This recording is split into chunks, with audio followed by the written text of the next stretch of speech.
아멘. 네, 소개받은 글로벌 유나이티드 미션 신태호 선교사입니다.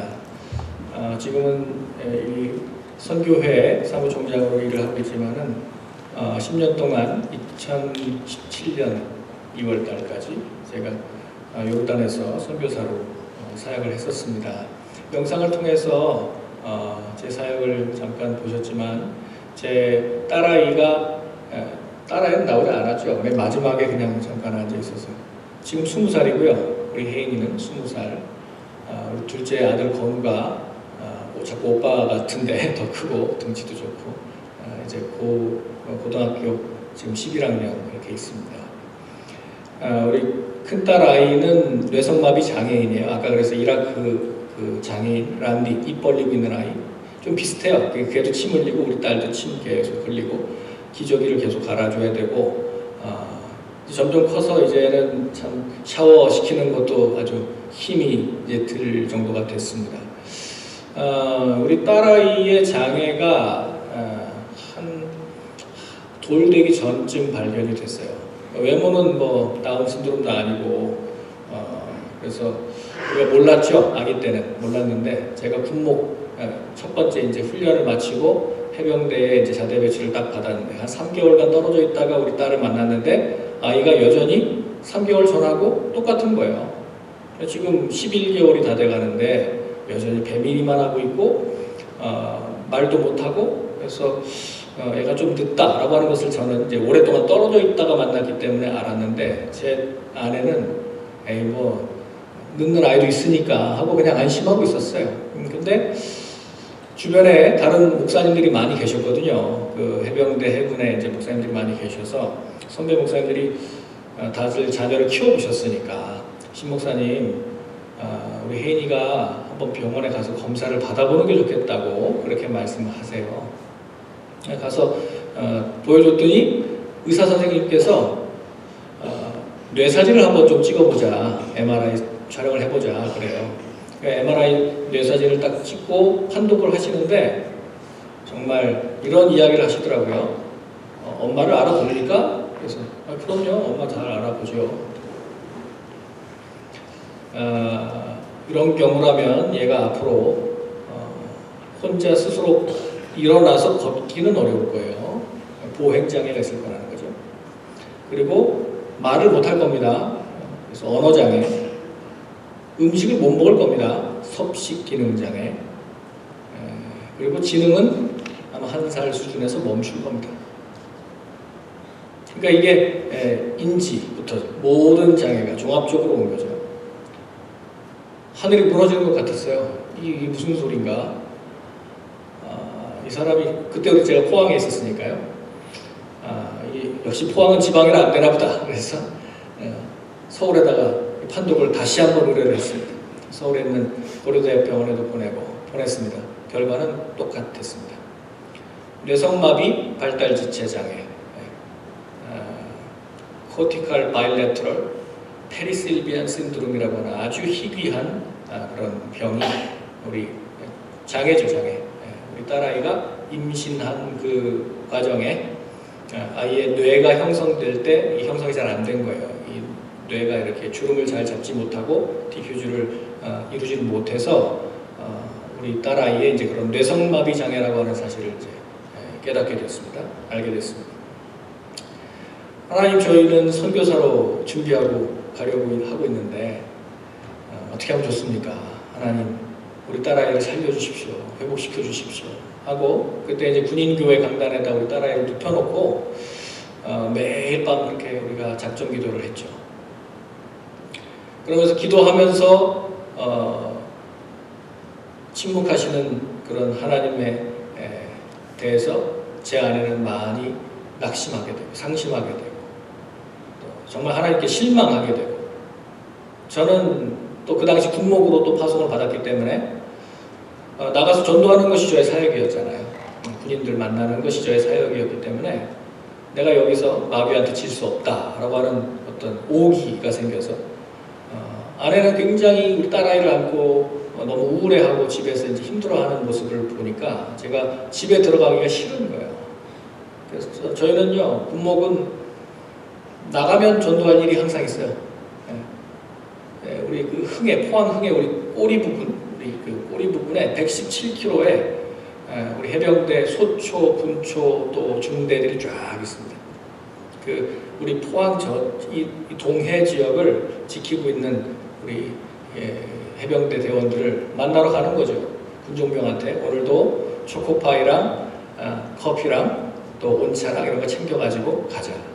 그러면 밤 9시쯤 이제 출발을 하면 자정이 넘어서까지 계속 집차를 타고 하나씩 들려서 이렇게 밤에 경계 근무를 쓰고 있는 우리 해병대원들을 만나서 말씀도 전하고 전도도 하고 기도도 해주고 이렇게 사역을 하고 돌아왔습니다.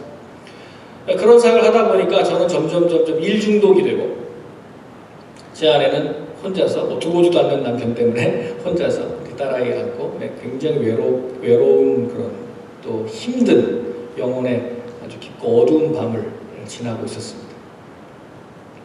그렇게 한 3년 정도 제 아내는 정말 우울증에 시달렸습니다. 제 아내를 만난 분들은 아시겠지만 굉장히 밝아요. 굉장히 명랑하고 밝아요. 저도 그 점이 마음에 들어서 결혼했는데 그런 아내가 완전히 친구 관계 다 끊어버리고 아무하고도 말하지 않고 두문불출, 아예 사람들하고 모든 관계를 끊어버렸어요. 그러다 하나님께서 말씀을 묵상하는 가운데 하나님이 제 아내를 만나주셨습니다. 혜인이는 내 딸이다 라고 하는 음성을 분명하게 들려주신 거예요. 여러분 당연히 혜인이가 하나님 딸이죠. 그런데 우리는 그 생각을 하지 못했던 거예요. 부모로서. 여러분 장애인 부모들이 거의 이건 공통된 기도일 텐데요.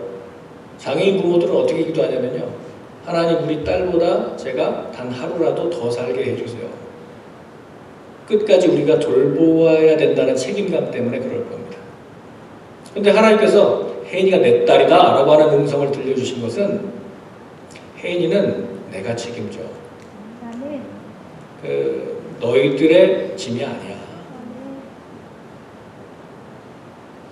장애니까 그냥 우리가 받아들여야 되는데 이게 질병이라면 우리가 고칠 수 있겠지만 장애니까 하나님께서 그렇게 허락해 주신 삶이니까 그걸 받아들이는 것도 큰 믿음 아닙니까? 한 3, 4년의 그 오랜 그런 싸움을, 영적인 싸움을 하면서 하나님께서 드디어 음성을 들려주신 것이죠.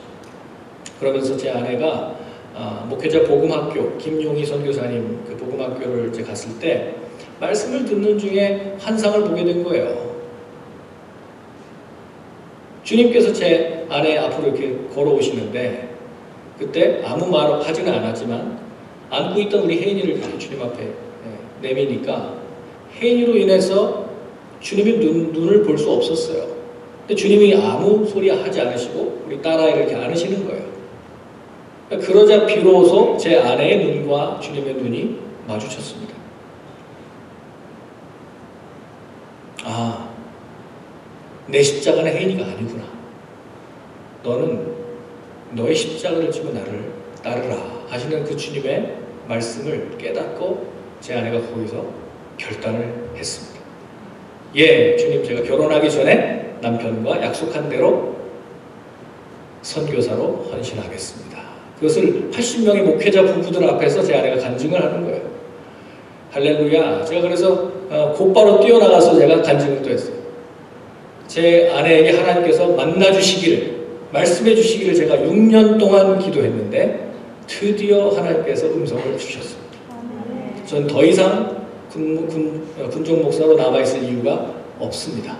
하나님께서 저를 원래 처음에 부르셨던 선교사로의 부르심에 이제 저희 부부가 합심하게 됐으니 저는 이제 선교사로 나가겠습니다 하고 또 저도 목회자들 앞에서 간증을 했습니다. 그 다음날 곧바로 군종감 목사님께 연락을 해서 저 전역하겠습니다 신청을 하고 1년 후에 제가 제대를 하면서 동시에 저희 기독교 대한성결교회 총회 우리 선교사가 되기 위해서 훈련을 1년간을 또 받고 2007년도에 요르단으로 가게 됐습니다. 선교지는 선교사가 결정하는 게 아니에요. 많은 사람들이 자기가 품은 땅이고 내가 거기를 가봤고 그 비전 출입을 해봤고 그 민족을 내가 사랑하고 다 좋은데 그것도 하나님이 주신 마음이겠지만은 결국 선교라고 하는 것은 하나님의 일이기 때문에 하나님께서 결정하시는 것이고 하나님의 선교라고 하는 것을 기억한다면 배치를 할 때 내 의견보다 중요한 건 하나님의 뜻이에요. 하나님께서 보내시는 곳에 가는 것이 선교예요. 내가 정하는 거 아닙니다. 제가 요르단도 제가 정한 것이 아니에요. 이슬람권에 대한 관심 때문에 제가 오랫동안 라마단 기간이 되면 30일 동안 무슬림들을 위해서 금식하면서 기도하는 운동은 제가 해왔어요. 군대에서 이미. 그리고 패트릭 존스턴의 그 세계 기도 정보라는 책자를 가지고 매일 한 민족씩 한 족속씩을 제가 불러가면서 기도하고 있었어요. 그러니 제가 선교를 오랫동안 준비해온 사람이니까 어느 민족으로 가야 됩니까 하나님? 구하면서 제가 기도하지 않았겠습니까? 그런데 선교 국장님하고 선교지를 결정하는 이 면담이 있기 바로 전날 베트남 또 라오스 또 미얀마 이렇게 제가 아우리치를 갔다 오는 그 비행기에서 하나님 말씀을 쭉 읽고 있었는데 이사야 55장 5절 말씀에 제 눈이 머물렀고 그 말씀이 저에게 다가왔습니다. 무엇이었냐면 네가 알지 못하는 나라가 너에게로 너를 부를 것이고 너는 그 알지 못하는 나라로 달려갈 것이다. 이스라엘의 여호와 너의 하나님이 거룩하기 때문이다. 내가 너를 영화롭게 하리라 하는 말씀이에요. 내가 알지 못하는 나라가 어떤 나라일까?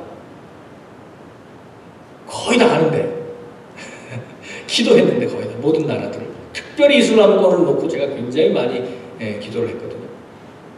내가 알지 못하는 나라가 어딜까? 근데 그 다음날 국장님의 입에서 제가 답을 찾았죠. 신 목사님 진짜로 이슬람권 가기를 원합니까? 예. 이렇게 기도하고 있습니다.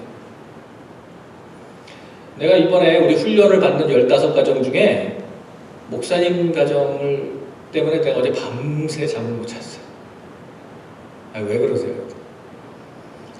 다른 사람들은 뭐 동남아 간다고 그러고 뭐 아프리카 간다고 그러고 다 기독교 지역들도 간다고 그러고 하는데 목사님은 자꾸 이슬람권 간다고 그러고 딸아이는 장애인인데 이거 어떻게 하면 좋을까 하고 고민이 됐다는 거예요.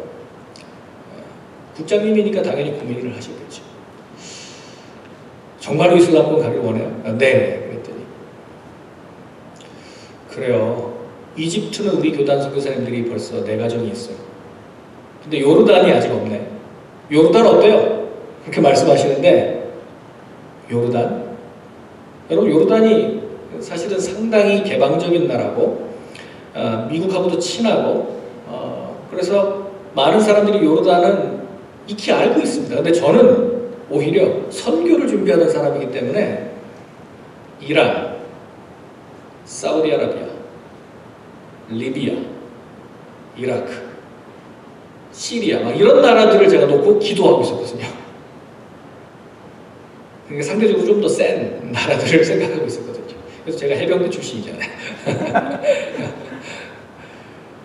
그런데 요르단 이렇게 말씀하시는데 내가 알지 못하는 나라예요. 요르단이.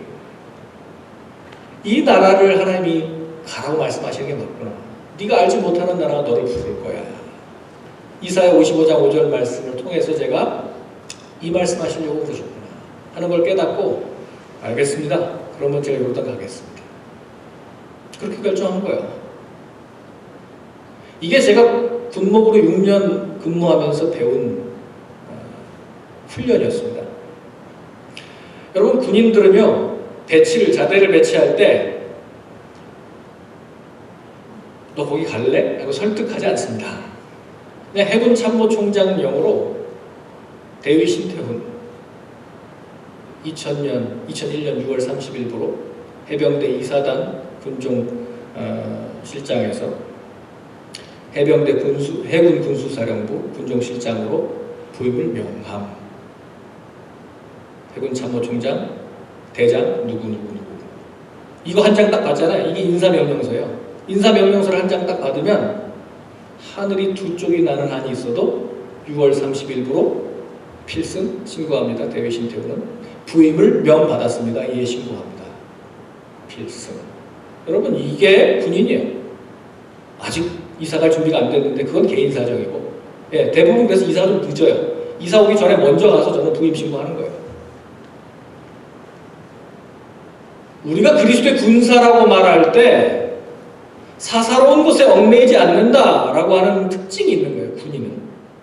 군인은 개인사에 얽매이는 것이 아닙니다. 나라가 사령관이 가라고 하면 그 명령에 움직이는 것이 군인이에요. 선교를 말한다고 하면서 내 생각을 주장한다. 그리고 그걸 가지고 뭐 타협을 한다. 그런 거는 선교가 아니에요. 하나님께서 일을 맡기실 때는 거기는 우리의 순종, 굴복을 요구하시는 것이지, 거기에 내 생각을 지금 하나님께서 들어보자는 것이 아니에요. 너무나 명확한 명령에는, 이미 답이 나와 있는 명령에는 더 이상 하나님의 뜻을 물을 것이 없습니다, 사실은. 그런데 성경에 지상명령, 대위임령이라고 하는 오늘 본문의 말씀은요, 마태복음 28장 이 말씀은요, 이미 답이 나와 있는 거예요. 주님께서 이렇게 하라고 명령하신 거예요. 11제자에게 들려주셨기 때문에 그러면 사도들에게만 주신 명령일까요? 아니요. 이것은 사도들을 통한 앞으로 오고 오는 모든 세대들에게 세워지는 교회에게 주신 명령인 줄 믿습니다. 그래서 교회는 본질상 선교적인 공동체예요. 선교하라고 세워주신 것이 이 땅의 지상교회들의 사명입니다. 여기에서 벗어날 수 있는 사람 아무도 없어요. 그거는 안수받은 목사님들이나 선교사님들이나 하는 일 아닙니까? 아니에요. 선교라고 하는 이 일에 대해서는 아무도 피해갈 수 있는 사람이 없습니다. 그래서 지상명령이라는 말을 쓰는데, 지상명령이라고 이야기할 때 영어로 The Great Commission이라고 써있잖아요. The Great Commission, 위대한 사명이다, 위임령이다 라고 하는 뜻이에요. 그런데 달라스 윌라드라고 하는 그 영성학자죠. 아주 유명한 목사님인데, 달라스 윌라드라고 하는 목사님이 지상명령을 우리가 너무 자주 놓치고 있지는 않은가 하는 의도에서 책을 한 권 썼는데요. 앞에 C자를 딱 빼버리면 커미션이 오미션이 됩니다. 그래서 The Great Omission이라는 책 제목으로 썼어요. 무슨 뜻일까요? omit, 빠뜨리다, 누락시키다, 생략하다 이런 뜻이에요. 그러니까 아주 중대한 누락, 아주 중요한 것을 잊어보고 있다. 교회가 가장 중요한 The Great Commission이라고 말하면서 주님의 지상명령이다, 대위임령이다, 대사명이다 그렇게 말을 하면서 교회는 정작 가장 중요한 주님의 유언을 어떻게 하고 있다고요? 빠뜨리고 있다, 누락시키고 있다, 잃어버리고 있다. 그래서 The Great Omission이라는 책으로 달라스 윌라드가 책을 썼어요. 그래서 한국말로는 잊혀진 제자도라는 말로 번역을 해놨습니다. 여러분 우리 잘 알잖아요. 청개구리가 항상 엄마의 말을 반대로 했습니다. 엄마가 걱정이 되는 거예요. 야, 이거 내가 죽을 때가 다 됐는데 양지 바른 곳에 묻어달라고 하면 또 반대로 할 게 뻔하니까 내가 아예 처음부터 선수를 쳐서 반대로 말하면 잘 들어주겠지. 또 반대로 해서 잘 들어주겠지. 그래서 어떻게 했어요? 엄마가 개구리가 아들 청개구리한테, 아들아, 엄마가 죽으면 엄마를 시냇물 졸로 흐르는 그 냇가에다 꼭 묻어주려? 엄마 죽지 마. 알았어요. 그래도 엄마가 죽었죠. 그랬더니 어떻게 해요? 이 아들 청개구리가, 내가 평생 엄마의 말을 한 번도 듣지 않았지만 엄마 유언만큼은 내가 꼭 들어드려야지. 그래서 정말로 엄마의 말대로 냇가에다가 엄마의 무덤을 쓴 거예요. 그러니까 비만 오면 엄마가 떠내려갈까봐 그냥 개굴개굴 울었다는 그 이야기를 다 아시지 않습니까? 한 번도 엄마의 말을 한 번도 듣지 않았던 청개구리조차도 엄마의 마지막 유언은 들었어요. 그런데 우리가 주님께서 마지막 우리에게 남겨주신 저 유언을 듣지 않는다고 한다면 우린 청개구리보다 못하는 사람이 될 수 있어요. 사실 여러분 교회 주소록이나 주보에 내 이름만 빠져도 시험에 드는데 자기 이름 받침 하나 잘못 표기돼도 이건 아주 유쾌하지 않은 경험인데요. 성경에서 주님이 부활하시고 난 다음에 우리에게 다른 건 몰라도 내 유언만큼은 하고 주님께서 신신당부하신 이 대위임령을 우리가 잊고 산다면, 상관없이 지내고 있다면 얼마나 주님 가슴이 아프실까요? 이것은 주님이 승천하시기 직전에 우리에게 주신 말씀이에요. 여러분, 성경은요, 성경의 대주제가 뭔가, 주제가 여러 가지 있겠지만은 성경 창세기에서부터 요한계시록까지를 관통하고 있는 하나의 커다란 맥이 있어요. 그게 뭐냐면 하나님의 선교라는 주제예요. 죄로 인해서 인류의 원 역사가 창세기 11장까지 바벨탑 사건으로 끝이 납니다. 결국 노아의 홍수로도 안 되고, 또 인류들이 새롭게 태어났는데도 셈, 함, 야벳의 족속들로 인해서 인류가 번성하니까 또 자기 이름을 내기 위해서 바벨탑을 쌓는 것으로, 하나님께 반역하는 것으로 다시 역사가 창세기 11장까지 원 역사가 마무리가 되고, 하나님이 드디어 안 되겠다, 방법은 이것밖에 없다, 하나님이 새롭게 순종하는 한 사람을 통해서 선택받은 민족을 이루게 하시고, 그 민족을 통하여 모든 열방, 모든 민족들을 다 하나님을 알게 하도록, 그래서 하나님께 경배하도록 시온으로 나아오도록 하는 이 계획, 구속 계획을 하나님이 펼쳐가시는 것이죠. 그래서 아브라함 한 사람을 부르십니다. 갈대아 우르에서 너는 너의 본토 친척 아버지의 집을 떠나 내가 너에게 지시할 땅으로 가라. 이 말씀에 순종하면 너에게 큰 민족을 이루고 너의 이름을 창대하게 하리니 너는 복이 될지라. 땅을 유업으로 줄 뿐 아니라 이름을 창대하게 하고, 바벨탑 쌓는 것처럼 내가 스스로 내 이름을 내려고 하는 그런 인간의 역사가 아니고 하나님께서 우리 이름을 나타내 주시겠다, 창대하게 해주시겠다.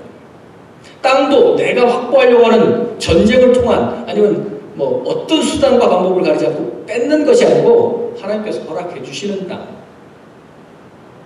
이것은 지금 이 지상의 모든 세계관과 다른 전쟁을 하나님이 하시겠다는 것이죠. 이게 처음부터 선교 명령입니다. 너 불신앙의 자리, 네가 아버지 또 친척, 너의 가문을 의지하던 자리, 너 마음대로 좌우할 수 있는 그런 자리에서 떠나 내가 너에게 지시할 땅으로 가라. 너는 알지 못하겠지만 내가 한 걸음 한 걸음 다 인도할 테니까 너는 내 말씀만, 내 명령만 준행하면서 가라. 믿음의 자리, 순종의 자리로 초청하시는 거예요. 이게 선교 명령이에요. 위험한 것이 아닙니다. 어찌 보면 가장 안전한 것입니다. 이 말씀을 안전지대를 떠나라 이렇게 말을 하는데, 사실 우리 생각의 안전지대지 하나님의 말씀 안으로 들어가는 것만큼 안전한 것이 없습니다. 이 세상에 안전함을 추구해서 우리가 미국까지 왔는지 모르겠지만 미국이라고 해서 안전한 거 아니에요. 가장 안전한 것은 우리 주 안에, 주님 말씀 안에 있는 줄 믿으시기 바랍니다. 그래서 선교 명령은 위험해 보이지만 거꾸로 가장 안전한 거예요. 근데 여러분, 지상 명령이라고 하는 건 선교가 그럼 창세기 12장에 잠깐 나오고, 그 다음에 이렇게 요나서에 한번 나오고, 예수님 말씀에 잠깐 나오고, 그러고 끝입니까? 그리고 사도 바울 선교사니까 좀 나오고. 아니요. 선교는요, 구약의 전체를 관통하고 있어요. 모든 민족, 복이 뭐예요? 아브라함에 주신 복이. 내 씨로 말미암아 천하 만민이 복을 얻게 하리라. 처음부터 하나님은 아브라함의 순종을 통해서, 믿음을 통해서 모든 민족이 아브라함처럼 믿음으로 거듭나서 믿음으로 사는 하나님의 자녀들 만드시겠다고 하십니다. 혈통으로나 육정으로 난 것이 아니고 하나님의 뜻으로 난 자들, 위로부터 거듭나는 자들로 말미암아 새로운 나라를 만드시겠다는 거예요. 아멘. 그것이 하나님의 계획이셨어요. 사실 혈통으로 유대인만 구원받아야 한다 그러면 한국 사람인 우리들은 이 구속의, 이 구원의 은혜에 해당되지 않습니다. 그러나 주님은 오히려 유대인들이 아니라 저 하나님을 알지 못하는 이방인들로 말미암아 경배를 받으시고 영광 받기를 원하셔서 마지막 날에는 우리가 천국에 가면 구원받은 자들이 각 나라와 족속과 백성과 방언에서 아무도 능히 셀 수 없을 만큼의 수많은 사람들이 다 천국에 모여서 하나님을 찬양하는데 각각의 방언으로. 여러분 천국 가면 우리는 한국말로, 또 어떤 사람들은 뭐 케냐말로, 뭐 네팔말로, 요르단의 아랍어로 막 이렇게 막 찬양하는 것을 우리가 듣게 되는 것이죠. 하나님께서는 모든 민족의 찬양을 받으시기에 합당하신 분이시기 때문에 그것이 그 예배를 받으시는 것이 하나님의 뜻이고 또 선교의 목표예요. 사실 우리가 왜 선교해야 되는가? 그 땅에 아직까지 하나님의 이름에 합당한 영광을 예배를 드리지 못하기 때문에 그 땅에 선교가 필요한 거예요. 사실 선교는 이 땅에서 하는 것입니다. 천국에 가면요 선교 없어요. 전도하지 않습니다. 거기는 설교도 없습니다. 온전히 하나님만 찬양하는 찬양, 경배밖에 없어요. 그러니 이 땅에서 교회에게 주어진 가장 중요한 사명이 뭘까? 이 땅에서만 할 수 있는 것, 또 이 땅에서 상급을 쌓을 수 있는 것, 이 땅에서 주님께서 우리에게 명령하신 것이 뭘까? 그것이 바로 선교라는 것이죠. 그래서 이 지상 대위임령을 여러분들과 나누길 원하는데, 여러분 예수님이 육신을 입고 이 땅에 오신 것 자체가 복음의 시작이에요. 그래서 마가복음 1장 1절에 뭐라고 그랬냐면 복음서 서두에 하나님의 아들 예수 그리스도 복음의 시작이라는 이 표제어로 첫 번째 복음서인 마가복음이 시작됩니다. 하나님의 아들 예수 그리스도 복음의 시작. 예수님이 오심으로 말세가 열린 거예요. 여러분 말세라고 하는 에스카토스라고 하는 이 말을, 종말이라고 하는 이 말은요 예수님이 오시는 그 크리스마스를 기점으로 해서 예수님이 다시 오시는 재림까지를 말하는 거예요. 우리 자꾸 종말 하니까 자꾸 이제 뭐 말세를 뭐랄까요, 지구가 멸망할 것을 자꾸 말세라고 생각하시는데 그게 아니고요. 성경에서 말하는 말세, 성경에서 말하는 종말이라는 것은 예수님이 오심부터 다시 오심까지, 초림부터 재림까지의 그 중간 시대를 말세라고 말합니다. 우린 지금 말세를 살고 있습니다. 그것은 2000년 전에 초대교회 때부터 말세였어요. 그래서 그들은 계속 마라나타, 아멘 주 예수여 오시옵소서, 빨리 오십시오, 주님의 오심을 간절히 사모했던 거예요. 그런데 여러분 주님이 정말 재림하실 그 완성은 언제입니까?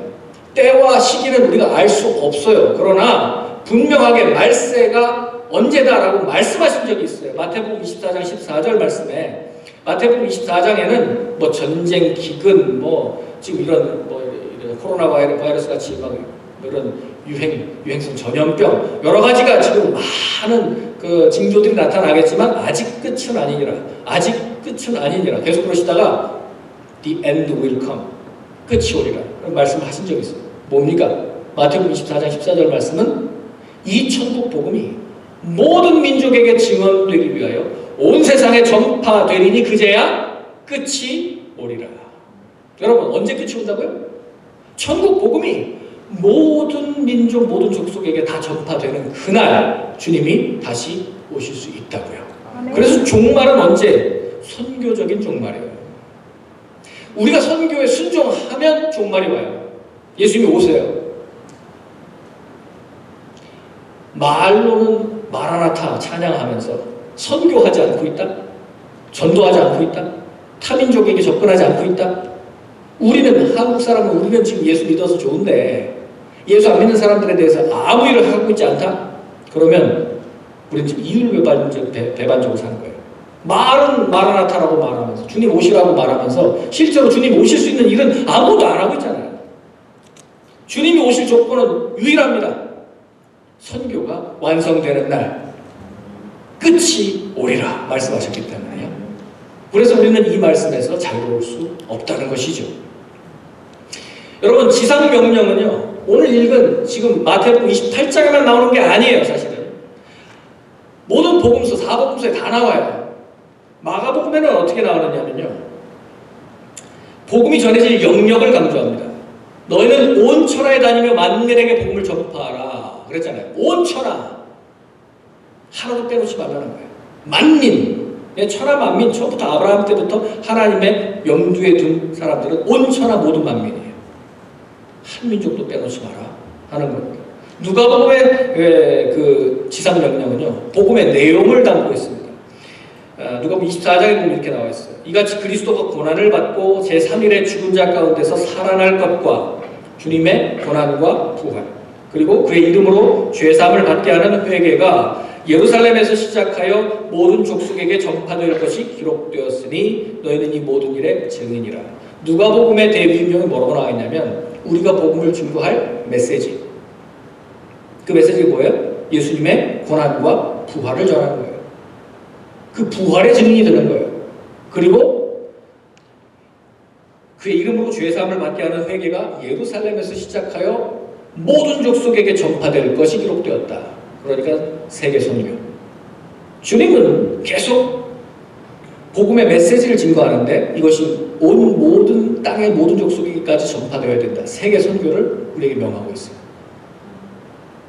요한복음은요, 부활하신 날, 바로 그 첫날 주일 저녁에 첫 번째 말씀하셨어요. 이게 그러니까 순서상으로는 가장 빠른 대비임령인데, 요한복음은 이렇게 말씀하셨죠. 너희에게 평강이 있을지어다. 아버지께서 나를 보내신 것과 같이 나도 너희를 보내노라. 하나님 아버지께서 나를 이 땅으로 보내신 것과 마찬가지로 나도 너희를 템포, 보낸다. 여기서 라틴어 미토가 나왔어요. 미토, 거기서 미테레, 미션. 그래서 우리가 미션, 선교라고 하는 이 미션이라는 단어가 라틴어에서 나왔는데, 이 말은 예수님께서 아버지께서 나를 보내신 것과 같이 나도 너희를 보낸다라고 하는 이 파송의 명령에서 나온 말이에요. 선교라고 하는 이 단어는 성경에 단 한 번도 등장하지 않습니다. 선교라는 단어 눈 씻고 찾아봐도 없어요. 그러나 성경의 주제를 말해라, 선교입니다. 선교라고 하는 지금 이 미션이라는 단어를 우리가 다 압축 요약할 수 있다는 것이죠. 선교는 보냄받아서 보내는 거예요. 그럼 사도행전 1장 8절은 뭐라고 말씀하십니까? 예수님이 승천하시기 직전에 마지막으로 주신 말씀 뭡니까? 오직 성령이 너희에게 임하시면 너희가 권능을 받고 예루살렘과 온 유대와 사마리아와 땅 끝까지 이르러 내 증인이 되리라. 되게 하겠다. 주님이 되어라가 아닙니다. 내가 증인이 되려고 노력하는 게 아니에요. 성령이 임하면 성령께서 권능을 주셔가지고 여러분들을 땅끝까지 복음의 증인 만드시겠다는 거예요. I will make you a witness라고 그랬죠. 그렇죠? 예수님이 그렇게 하시겠다는 거예요. 성령이 임하시면, 그래서 우리에게 능력을, 복음 증인이 될 수 있는, 선교사가 될 수 있는 능력을 성령께서 주시겠다. 여러분, 그러니까 5군데의 지상명령이 다 있어요. 사도행전까지. 그런데 오늘은 특별히 그냥 마태복음 28장에 제일 우리가 잘 아는 대위임령, 이 말씀을 가지고 여러분들과 집중적으로 나누려고 하는 거예요. 그러니까 이 5가지 지상명령을, 이 모든 강조점을 종합적으로 살펴보면요, 주님이 세계복음화를 위해서 필요한 모든 걸 다 주신 거예요. 세계복음화를 위한 뛰어난 방법을 주셨잖아요. 성령, 그리고 핵심적인 전도의 내용, 예수의 고난과 부활, 그리고 땅끝까지 가라가는 그 메시지, 그 복음을 전달하는 사람, 메신저, 증인되라고 그러죠. 증인들. 이 모든 것을 다 주셨어요. 오늘은 이 마태를 통해서 한번 증거된 주님의 대위임령을 살펴보기를 원하는데요. 16절 한번 다시 한번 보겠습니다. 여러분 성경을 가지신 분들, 마태복음 28장 16절 한번 보십시오. 11 제자가 갈릴리에 가서 예수께서 지시하신 산에 이르러 예수를 배웠고 경배하라. 아직도 의심하는 사람들이 있더라. 왜 이 중요한 말씀을, 이 명령을 갈릴리에서 행하셨을까요? 여러분, 갈릴리라고 하는 것이 어디입니까? 그것은 예수님이 세례받고 처음으로 가셔서 제자들을 부르신 곳이에요. 갈릴리는 갈릴리 호수를 중심으로 여러 이방 민족들과 교역하던 곳입니다. 그래서 거기에는 유대인들만 살고 있지 않았어요. 로마 시대 때 이미 여러 민족의 사람들이 혼재해서 살았고 거기에는 다양한 언어들이 있었어요. 예수님은 의도적으로 제자들을 모으시고 또 당신의 3년 동안의 그 공생애를 어디를 본부로 두셨냐면 갈릴리, 가버나움을 본부로 두셨어요. 이것은 분명히 마태복음 이미 4장에 예수님께서 말씀을 응하려고 이사야서의 예언의 말씀을 응하려고 하셨다라고 하는 말이 있는데요. 그 말은 바로 이거죠. 스불론 땅과 납달리 땅과 요단강 저편 해변길과 이방의 갈릴리요. 이방의 갈릴리. 흑암에 앉은 백성이 큰 빛을 보았고 사망의 땅과 그늘에 앉은 자들에게 빛이 비쳤도다. 여러분, 왜 이방의 갈릴리라고 말하냐면 거기에는 우리가 익숙한 문화, 우리가 익숙한 언어뿐 아니라 낯선 문화와 낯선 언어, 다른 인종들이 살고 있는 곳이기 때문에 이방의 갈릴리예요. 예수님은 의도적으로 그곳에서 제자들을 부르시고 먼저는 유대인에게 가셨지만 그래도 의도적으로 헬라어와 또 다른 이방 언어에 노출이 되어 있었던 사람들에게 찾아가신 것이죠. 그래서 갈릴리의 의미는 이스라엘과 열방의 경계선이에요. 그리고 하나님의 백성과 이방 민족 간의 경계선이에요. 내가 편안하게 느끼는 것과 불편한 것의 경계선이에요. 그래서 예수님은 갈릴리에서 만나자라고 말씀하시는 거예요. 여러분 지금 미국에 살고 계시는데 지금 우리가 바로 그런 곳 아닙니까? 내가 편안하게 느끼는 한국어 쓰는 이 문화권이 아니고 나가면 여러 민족들을 만날 수 있는 곳. 하나님께서 바로 이 미국의 갈릴리와 같은 곳에 우리를 부르셨어요. 여기서 만나자는 거예요. 그리고 여기서 이 명령을 주신 겁니다. 그런데 재밌게도 이 중요한 명령을 하시는데 제자들의 상태가 그렇게 말씀하십시오. 무슨 말씀이든 순종하겠습니다 하고 이런 지금 의기가 충천한 때입니까? 아니에요. 17절 뭐라고 말씀하고 있습니까? 예수를 배웠고 경배하는 사람들이 대부분이었지만 여전히 어떤 사람도 있어요? 의심하는 사람들도 있더라. 예수님의 부활을 아직도 못 믿겠어. 지금 내 앞에 계시는 분인데 저분이 지금 어떤 분인지 정말 모르겠어. 의심하는 사람도 있었어요. 그러나 주님은 그런 거 개의치 않으세요. 우리의 믿음 상태가 어떠하든 간에 초신자든 믿은 지 오래됐든 상관없이 주님은 그냥 명령을 주시는 거예요. 뭐라고요?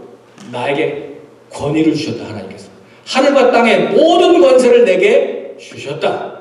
부활하신 다음에 주님이 얻으신 권세, 하늘과 땅의 모든 권세를 주셨기 때문에 그러므로 너희는 가서 모든 족속으로 모든 민족으로 제자를 삼아 아버지와 아들과 성령의 이름으로 세례를 베풀고 내가 너희에게 분부한 모든 것을 가르쳐 지키게 하라. 이런 명령을 주신 거예요. 자, 이제 19절 20절 말씀입니다. 이 명령에 지금 4가지 동사가 있습니다.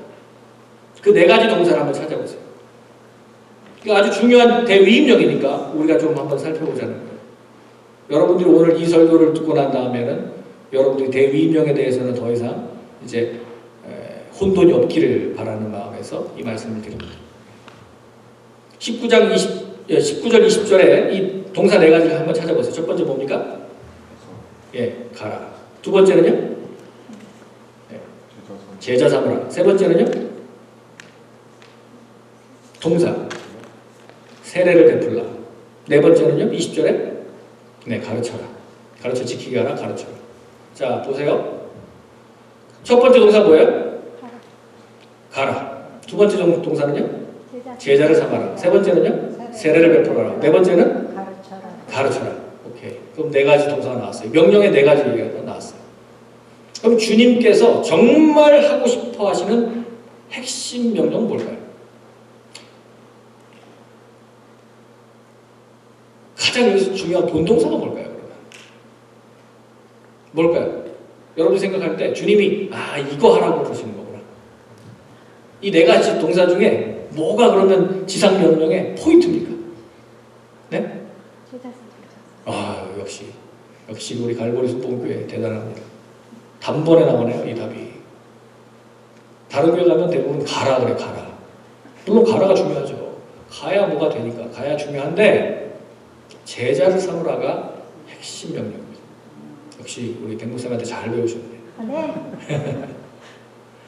이게 헬라어 구문을 보면은요, 이게 뭐 영어 성경을 봐도 안 되고요, 한글은 더더욱 안 되고요.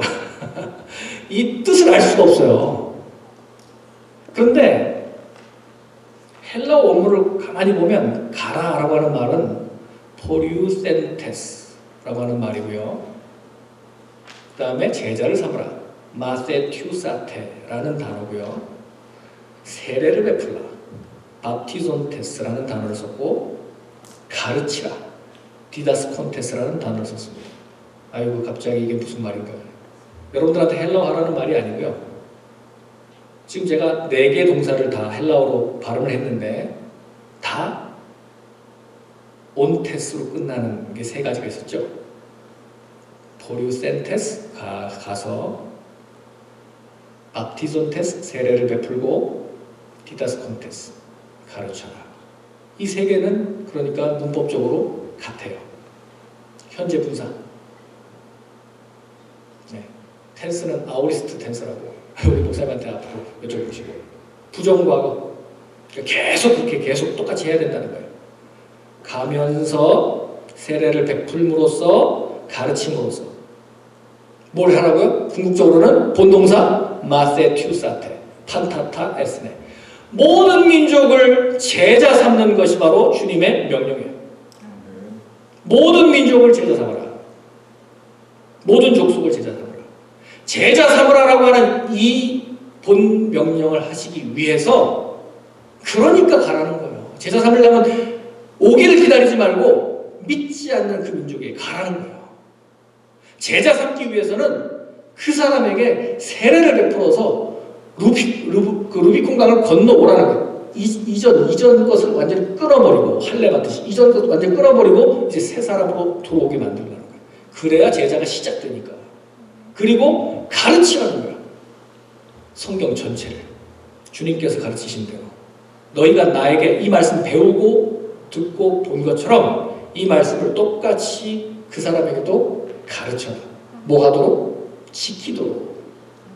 가르치는 것을 자꾸 이렇게 지적으로만 가르치는 것이면 안 돼요. 성경 퀴즈용이 아니에요. 성경은 지상명령이 어디라고? 마태복음 28장 16절에서 20절 이런 거 가르치라는 게 아니에요. 그건 당연히 알아야 되겠지만 지적으로 가르치라는 게 아니고 지키라고.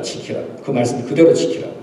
오늘 제가 이 지상명령 대위임령을 여러분들에게 가르쳤는데 여러분들이 이 말씀을 지적으로 동의합니다. 그런데 움직이지 않고 있다면 아직 제자는 아니에요. 제자라는 것은, 예수님 당시의 제자라는 것은 도제, 그대로 따라가는 사람이에요. 그대로 배워서 하는 사람, 행하는 데 더 중점이 있어요. 앵무새처럼 따라하는 게 있는 게 아니고 그대로 행하는 거예요.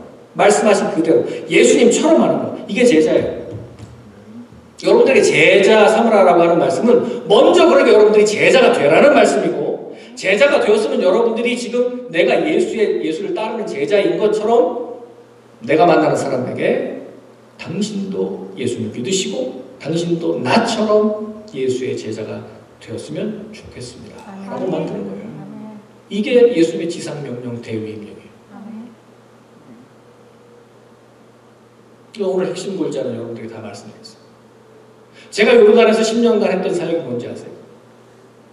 뭐 교회도 세워보고, 뭐 태권도도 가르쳐보고, 시리아 난민들에게 뭐 맨날 음식 갖다 줘보기도 하고, 전도도 해보고 다 했는데 그 모든 일의 중심이 뭐가 있어요? 제자 삼는 거. 제자 삼기 위해서 전도하는 거예요. 제자 삼기 위해서 제가 구제도 하고 교육도 하고, 제자 삼기 위해서 교회를 제가 목회를 했던 거예요. 제자 삼기 위해서 이라크 난민들에게 그 가가호 제가 집집을 방문하면서 기도해주고 말씀 암송을 같이 했어요. 외국인 선교사가 떠듬떠듬 아랍어로 말씀을 외워버리니까 어떻게 해요? 아랍인들이 아이고 저 선교사도 하는데 우리도 외워야 되겠다. 그래서 69절 저랑 같이 그냥 외운 거예요. 일주일에 2구절씩.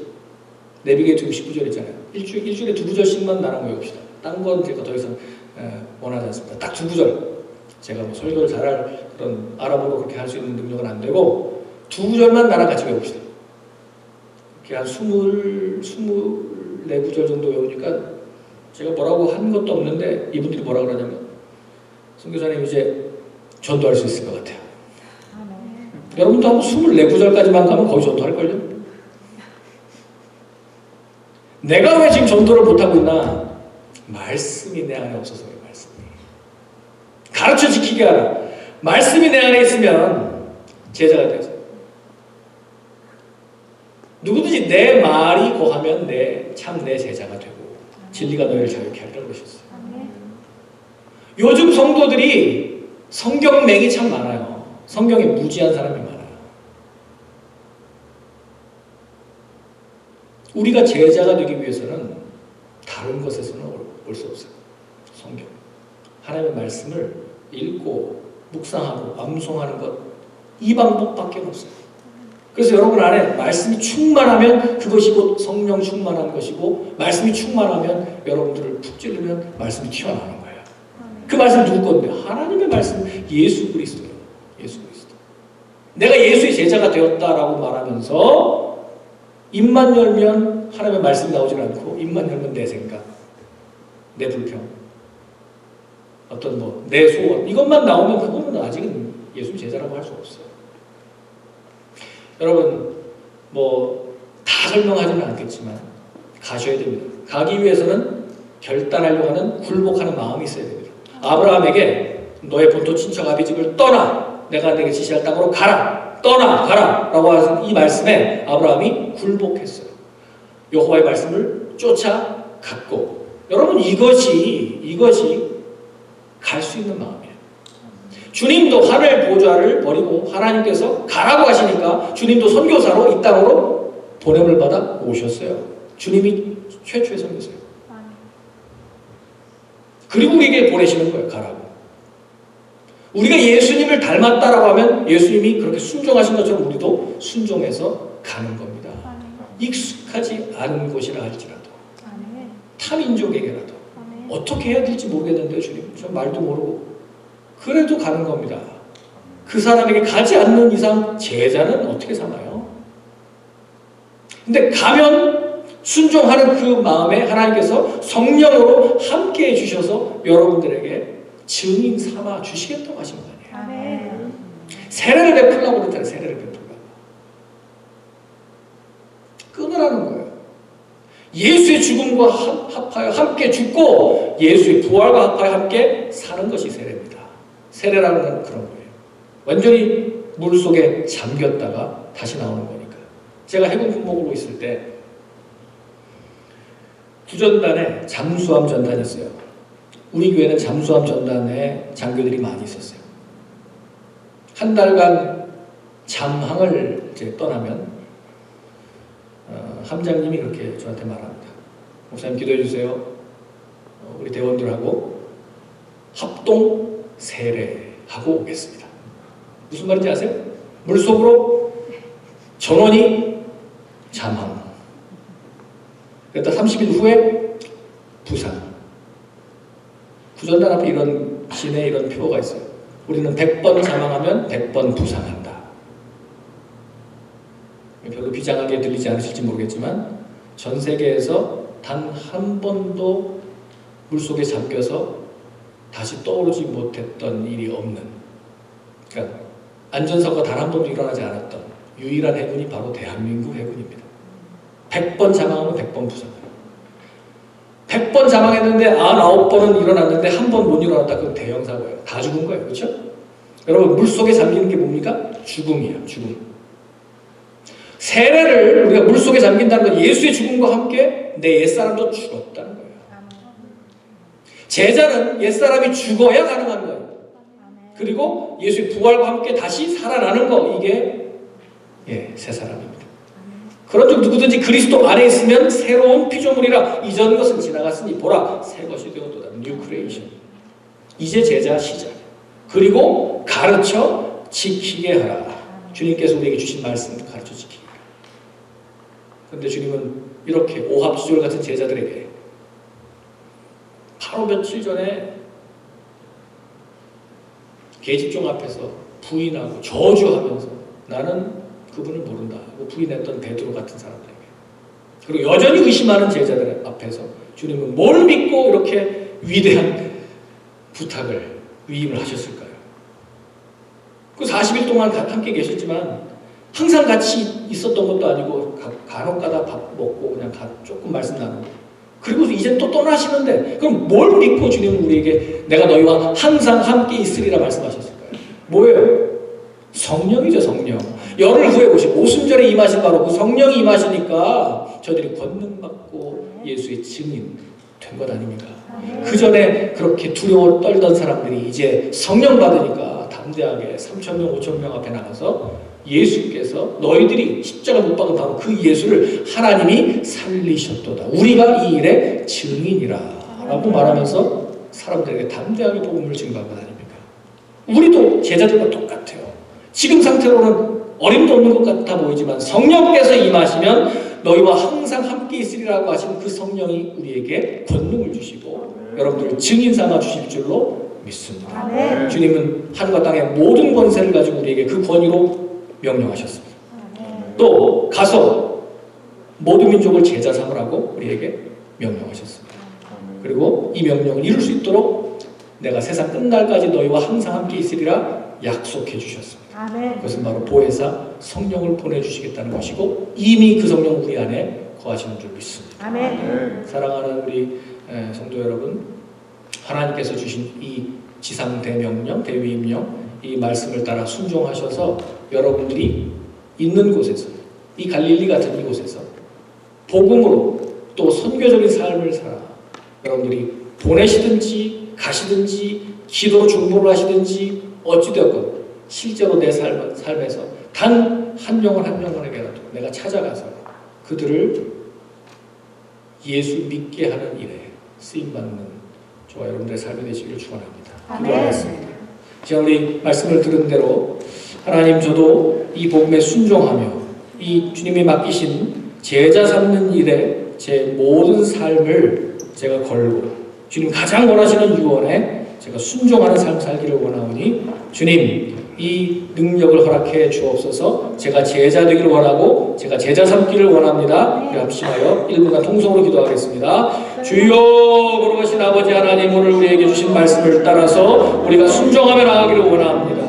주님 말씀하여 주셨사오니 우리가 더 이상 타협하지 않고 빼지 않고 순종하며 나아가기를 원합니다. 주님 도와주시옵소서. 주님 약속하여 주신 성령 하나님 우리에게 부어주심으로 하나님께서 이 증인의 삶을 살아낼 수 있도록 우리 갈보리 순복음교회 모든 성도들 한 사람 한 사람을 축복하여 주옵소서.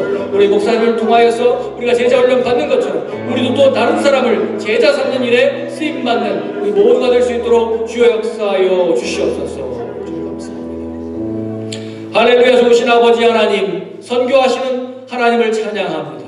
하나님께서 아브라함 한 사람을 부르셔서 순종하는 그의 믿음을 통하여 땅의 모든 민족을 복받게 하신 것과 같이 하나님, 우리도 예수의 제자가 되어 이제 주님이 우리에게 부탁하신 이 대위임령을 받은 자로서 이제 순종하여 가서 또 세례를 베풀고 하나님께서 우리에게 분부하신 모든 것을 가르쳐 지키게 하여 모든 민족을 제자 삼는 일에 우리의 생을 거는, 정말 주님께서 우리에게 맡기신 이 모든 명령에 순종하여 승리하는 우리 갈보리 순복음교회 되게 하여 주시옵소서. 아멘. 감사드리며 예수님의 이름으로 기도합니다. 아멘.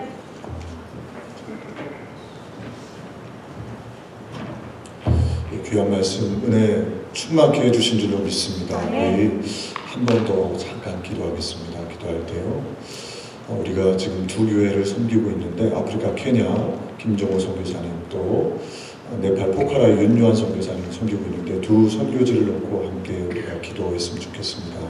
하나님의 크신 은혜가 무엇보다 성령의 충만한 역사가 있게 해주십시오. 위해서 기도하고요. 또 우리 신태훈 선교사님 이제 복음을 증거하며 또 여러 가지 계획들이 있는데 하나님 아버지, 우리 선교사님의 사역 위에도 성령으로 충만하게 해주십시오.